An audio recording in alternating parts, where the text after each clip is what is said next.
Hello, I'm Dr. Greg Winteregg. I'm a dentist and a partner at MGE. And for today's tip, I'd like to talk about making dentistry comfortable.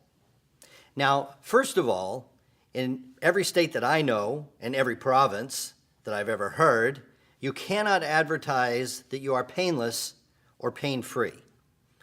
So you can try and practice pain-free dentistry, but as far as I know, you're going to get some authorities breathing down your neck if you promote that you're painless or pain-free. So that's just kind of like an editorial comment to get started.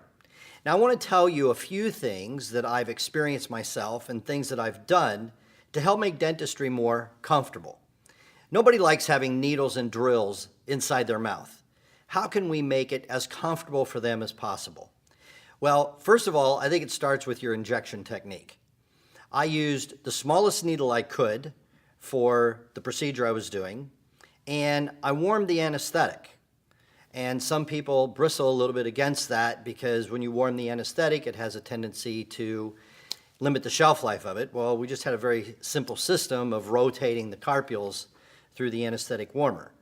But I've experienced it myself, and having the anesthetic go in at body temperature instead of room temperature makes a huge difference. Use topical anesthetic, and there's all different kinds of ways that you can learn to give a comfortable injection. The other thing that I appreciate when I go to the dentist is not only do I get eye protection, but it is shaded.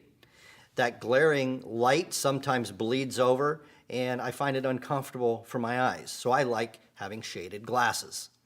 Another thing I did that is very important to me is the patient is never left in the treatment room alone.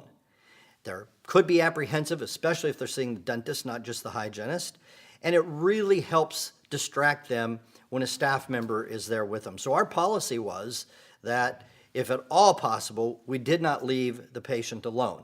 So the assistant didn't run up to help confirm or pull charts. If there's a patient in that assistant's chair, then I'm paying her whatever it costs to sit there and talk to that patient and keep the patient comfortable. Another part of that is being efficient while chairside. Get the procedure done as quickly and effectively and efficiently as possible. So it kind of goes without saying, all supplies need to be in the room. The assistant can't be jumping up all the time and running around grabbing things that the dentist needs or weren't ready to go. So be efficient while practicing dentistry. Kind of a part along of that is getting the lab cases back from the lab as soon as possible. I put pressure down on my lab and I got all my cases back in 7 to 10 days.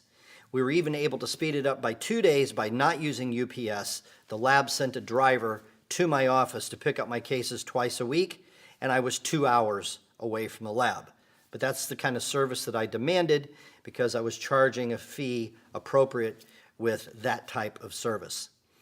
So the final point that I want to make is there now are TVs in offices, sometimes in every treatment room. Please do not play the news. It's rarely uplifting.